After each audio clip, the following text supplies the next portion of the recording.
I hope everyone enjoyed episode 1 of the Miyazaki rankings. I don't know what else to call them, because people get very offended if you say Souls and include Bloodborne, but I can't say Soulsborne. People get equally offended if you say Soulsborne and include Sekiro. Maybe Soulsborne plus Sekiro? Kind of a mouthful. Maybe just the Miyazaki rankings? Although Miyazaki wasn't really involved in the day-to-day at 2, so damn it, that ruins that too. Maybe just the From Software rankings? Anyways, you guys all know which games we're talking about. Demon Souls, Dark Souls 1, 2, and 3, Bloodborne, and Sekiro. We'll be counting these down as we wait for the masterpiece that will be Elden Ring. Come on, it's gonna be awesome. As with the Bloodborne rankings last week, the 5 categories we used to determine our rankings are boss aesthetic, arena design, soundtrack, story or lore, and the actual gameplay itself. Well, again, surely holes can be poked in this method, but this at least helps give me some sort of structure when creating these lists. Full disclosure, I've beaten Dark Souls multiple times, but I don't have as many hours in the game as Bloodborne, so I'm sure there's going to be a little more discrepancy with what the longtime veterans out there might think. Either way, here are the rankings of the 26 bosses in Dark Souls as I see it. I look forward to seeing everyone's thoughts below. Let's get into the rankings.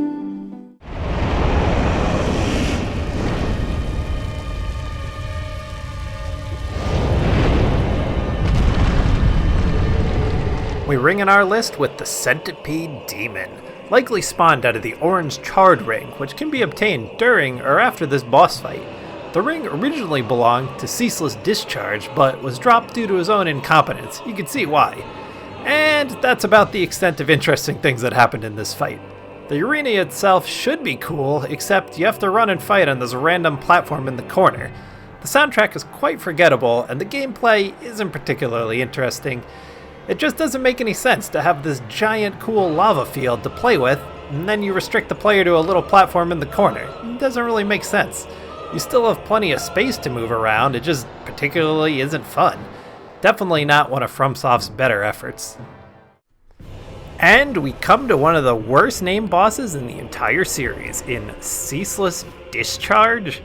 Being the youngest child and only son of the Witch of Izalith, Ceaseless Discharge, as previously mentioned, was given the orange charred ring by his sisters to relieve his pain from the lava.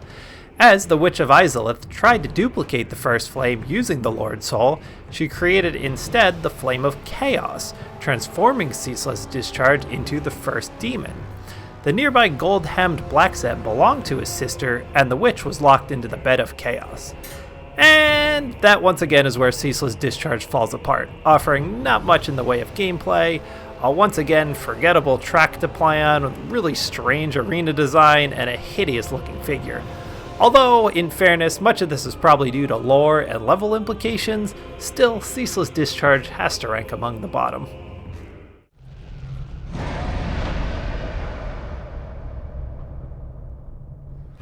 I'm starting to realize why the Demon Runes and Lost Izalith is many players' least favorite part of Dark Souls, as the Bed of Chaos rounds out the bottom 3, all hailing from this area of the game.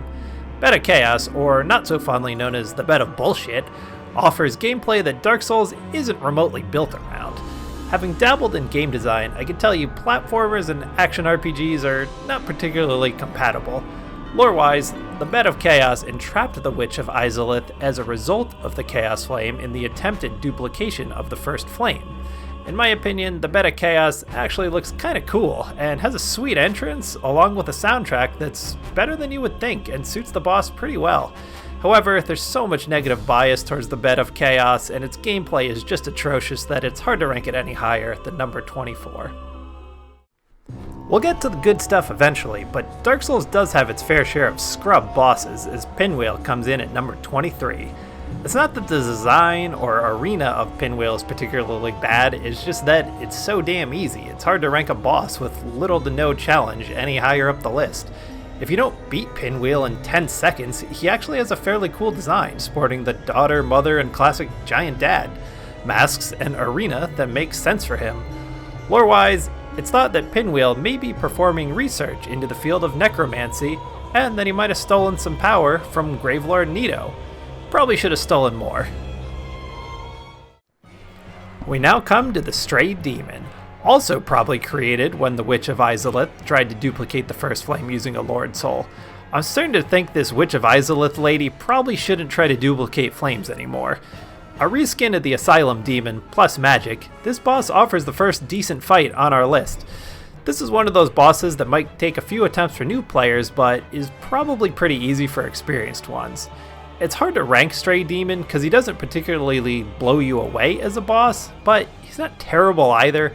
It's often mistaken that you could see the Asylum Demon as you exit your cell in the beginning of the game, but this is actually the Stray Demon down below. One interesting note is the Stray Demon and the Iron Golem share the same soundtrack. I couldn't find a definitive lore reason behind this, so if you happen to know why this is, please let me know down below. We come to another boss that shares a theme, as Taurus Demon actually shares a soundtrack with both the Asylum Demon and Demon Fire Sage, a soundtrack that I like in all honesty. Taurus Demon is likely the first boss you will come across post-Asylum escape. Also created from the Witch of Izalith's flame mishap, I'm starting to think I'm unaware that all demons are a result of this. I should probably look into that. As with the Capra Demon, this is probably why his clones appear in the Demon runes. Astute players will recognize the plunge attack possibility here, or you can have him fall off the bridge completely. Taurus Demon will eventually jump onto the Archer outlook, which is kinda terrifying, but he does have a pretty cool design in my opinion, although it's hard to not rank him anywhere than kinda the middle of the pack. Ah, good old Capra Demon. Likely the first place where new players and even experienced will show some level of rage. A fight that is often enraging due to the feeling of the fairness being really poorly balanced. When you die, it often feels like it wasn't really your fault, it was more down to the nuisance of the dogs or the restrictive arena, rather than something you actually did. You could simplify this by saying just get good in tiny spaces, but this isn't likely to be many people's favorite boss. In my opinion, he does look pretty badass. There isn't a ton lore-wise except the Witch of Izalith thing again, which is probably why, once again, clones appear of him in the Demon runes.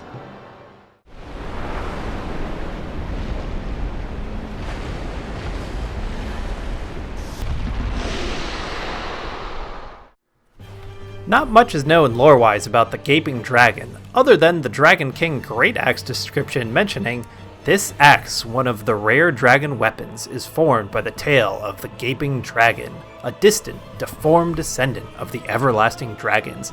Pretty cool, actually. His ridiculous design aside, the Gaping Dragon ranks slightly higher on my list than most would probably expect, as I actually love the arena. The sunlight just creeping through the giant crack in the back of the room just beyond the massive fall always gave me hope that something great longed beyond. I mean, the next stop is Blighttown, so maybe my theory doesn't really hold up, but either way, I always thought this arena played really nicely, even if you forget to kill this damn mage above.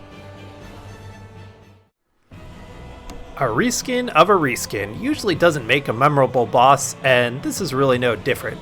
I mean, if he's gonna be on fire, at least give him some cool fire attacks or something. He basically just has the exact same moveset as the Stray Demon.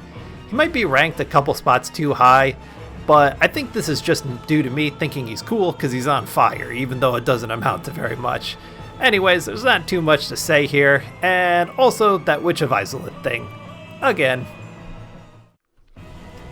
And now we've come to our tutorial boss. It's hard to describe Asylum Demon in new ways that we haven't covered already with Stray Demon and Demon Fire Sage, but at least Asylum Demon is unique in your first playthrough, as it's the first time you're seeing a giant demon of this scale.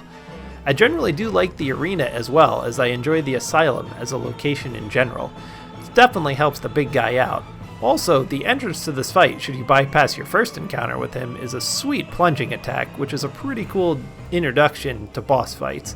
But after this, he has a limited moveset which makes him easy work. It may be because he's the first boss and mandatory, so you'll hear it often, but his soundtrack is quite memorable and does the job. And you know the drill, the Witch of Izalith thing again.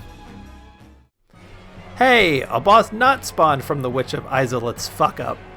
The Iron Golem is the guardian of Sen's vaunted fortress and waits for you at its end, being the only thing stopping you from the magical Anor Londo.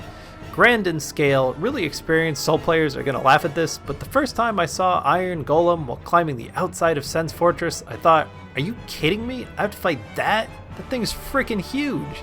A bit reminiscent of the Tower Knight fight, as you hack away at Iron Golem's legs and stagger him. It's actually pretty fun, or maybe it's just a relief being out of Sen's Fortress. His arena presents a unique challenge as you watch out for the ledge, but there's still plenty of room to move around and get the job done. Iron Golem, as mentioned, does share a soundtrack with the Stray Demon. As I mentioned, I don't really know why this is, I couldn't find anything definitive, so please let me know down below if you know the reason. I would imagine many of you are probably going to have a problem with where Moonlight Butterfly is being ranked on this list as high as number 15, as she's a generally disliked boss mainly due to the arena layout and the gameplay involving using a melee build. She scores highly due to having a very fitting soundtrack that's quite soothing, which she shares with Dark Sun Gwendolyn. That, along with the fact she has more unique lore to her, as many of the previous bosses' lore simply entails being a result of the Witch of Izalith's fuck-up. Moonlight Butterfly is actually one of Seath's creations, which is probably why versions of her appear in Crystal Cave. She also blocks the way to the Divine Ember. Her design and the backdrop of Darkroot Garden also give her some uniqueness, along with her bright magic, which contrasts nicely against the doom and gloom of the rest of Dark Souls. Again, probably ranked higher than most would, so I definitely plan on hearing about this one down below.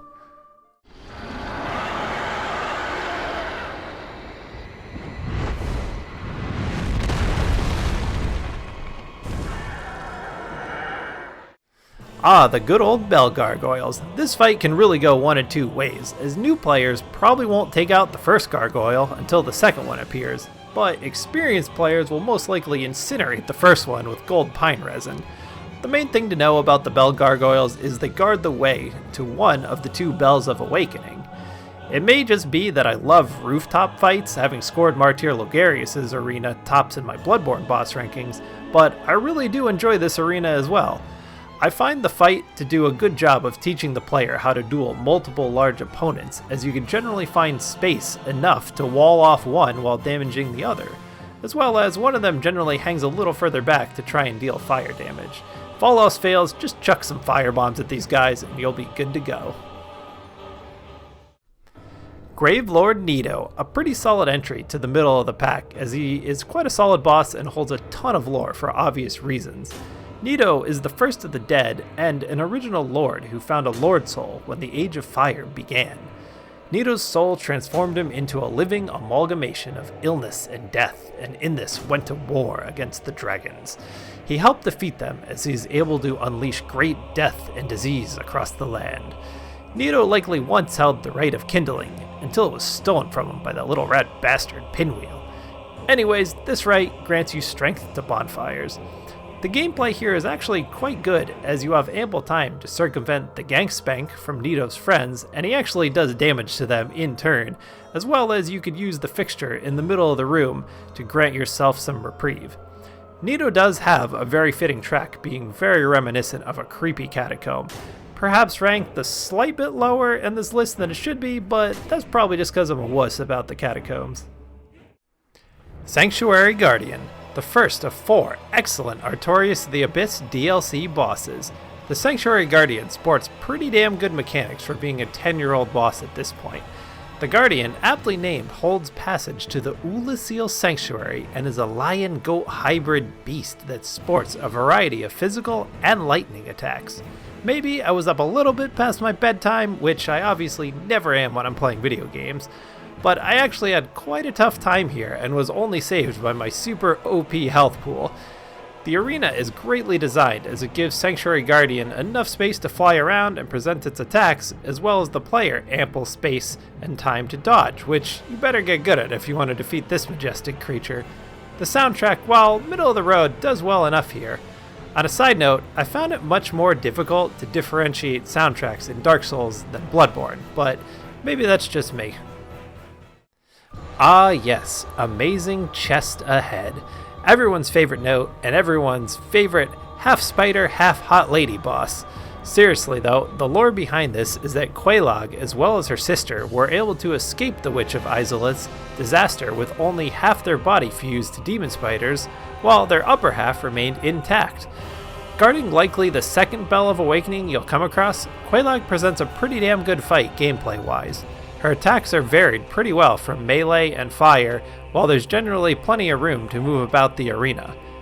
After defeating her, you should find an illusory wall where you'll meet her sister, also a firekeeper, named the White Lady or the Fair Lady.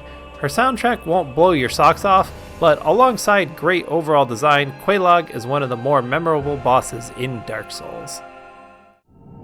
Why would a blade of the dark moon trespasseth upon the great lord's tomb? Thou shalt not go unpunished. Dark Sun Gwyndolin.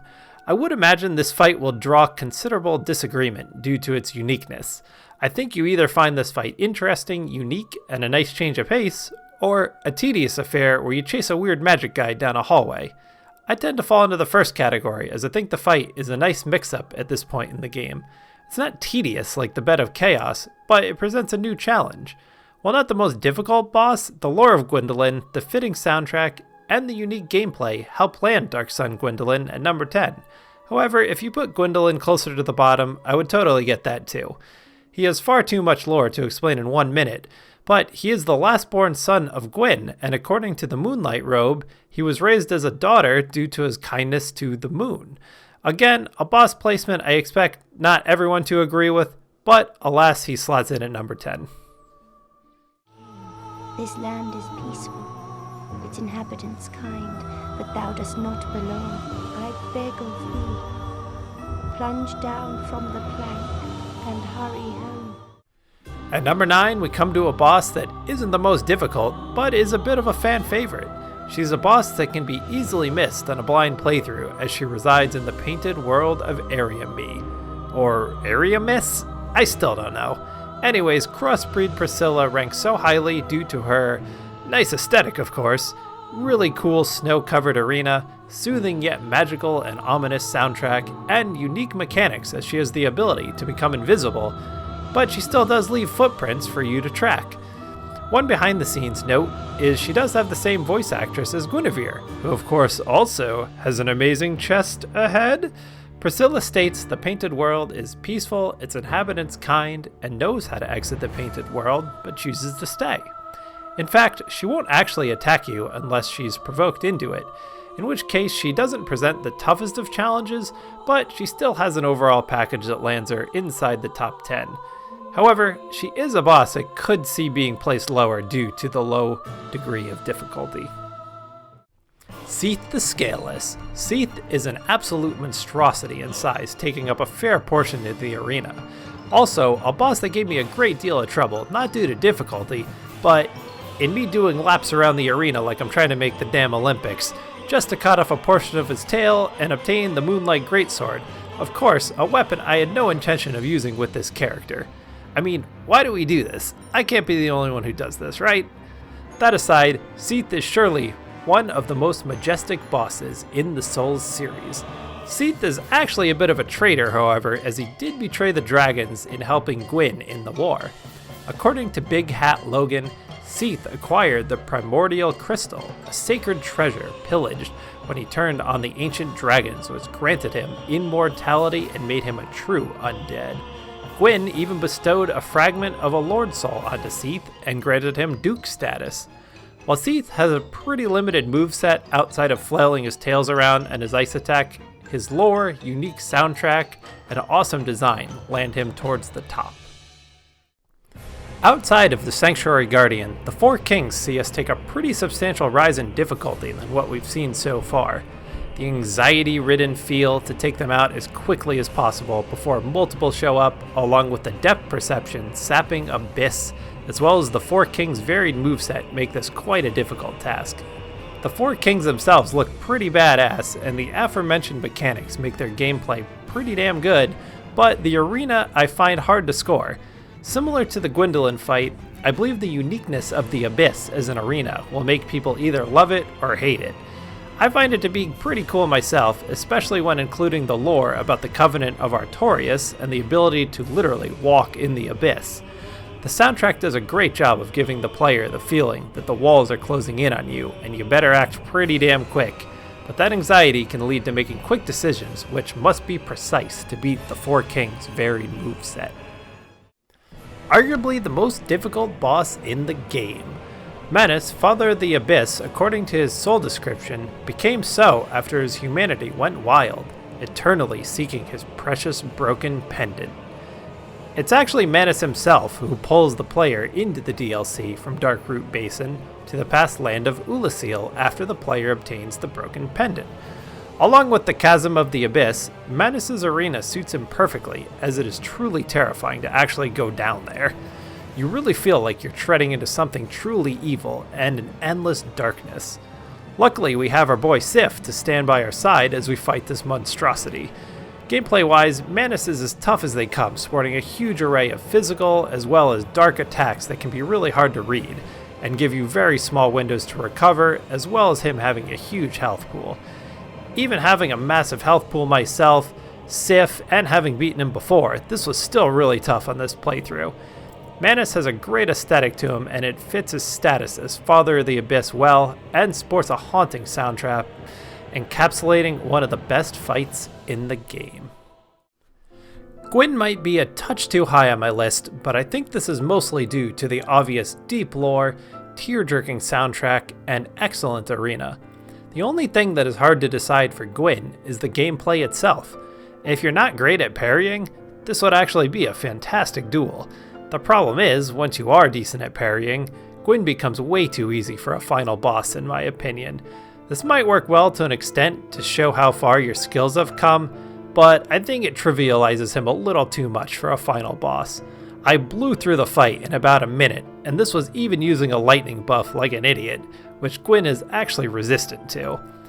As an arena, I think the Killing of the First Flame looks great for what it's supposed to be and captures very nicely where Gwen would likely be waiting for you. The melancholy of the piano suits the arena as a whole brilliantly. Lore-wise, Gwen would require an hour-long video, but the short of it is Gwen discovered a Lord's Soul along with the furtive pygmy, Grave Lord Nido, and the Witch of Izalith as the Age of Fire began, and either became or already was the King of Lordran. They lived as gods in Anor Londo and often hunted dragons. Again, this could go on for an hour, but either way, Gwen is an excellent final boss. Everyone's favorite wolf, Seath lands himself at number 4 as he has plenty of lore to go around, looks cool as hell, has a very suitable soundtrack, and arena as well as both gameplay, especially for new players, that is well balanced as being difficult but not insurmountable. Seath's soundtrack really makes you feel like you're fighting a majestic beast and participating in an awe-inspiring yet tragic moment. His arena and placement within the world behind Darkroot Garden, guarding the grave of Artorias, is perfect. Speaking of Artorias, Seath makes an appearance in the DLC as previously noted in helping you with your epic battle opposite Manus. If you go out of your way to save Seath in the DLC before encountering him in present time, a different but tear-jerking cutscene will play before your unfortunate battle begins.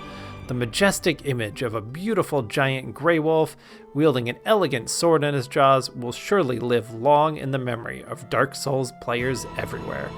Farewell, good friend. May our paths cross again.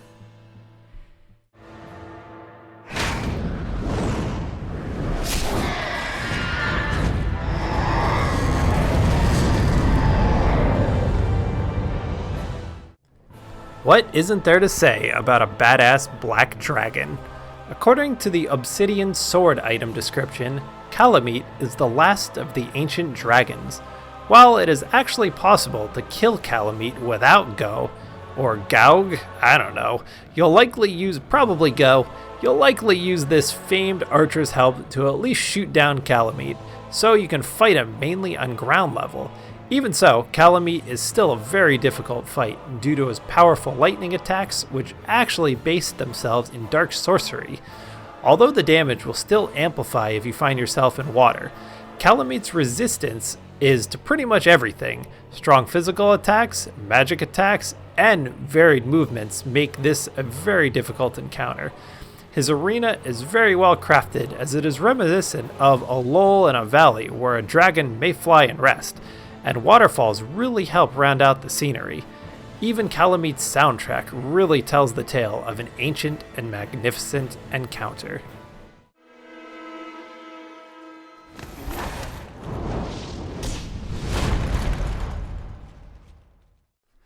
I would imagine when this list began, most people thought rnstein and Mote would be either number 1 or number 2. The iconic duo find themselves slotted in at number 2, but I could easily see a case for being the best boss in Dark Souls as well. Everything about them is pretty much spot on. Guardians of the Throne Room and Anor Londo, this dynamic duo presents one of the best multi-opponent bosses in the Souls series.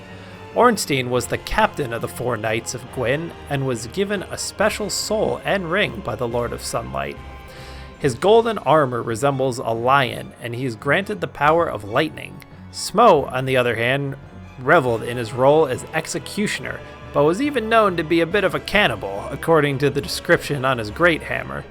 The drastically different duo were stationed to guard Guinevere, Princess of Sunlight. The fight itself is backed by one of the most grand and memorable soundtracks in the series. This is the stiffest test of learning to not be too greedy in a boss encounter, as you must master the art of time and space.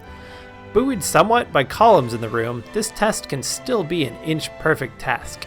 As you eventually take out rnstein or Mote, they consume the other and grow to gigantic proportions. I seem to always take out rnstein first, probably because he is more forthright, but as you conquer these 2 great heroes in this heroic battle, you'll really feel like you've won an epic encounter, finishing up one of the best areas in Dark Souls. And I would be remiss not to mention, there lies an amazing chest ahead.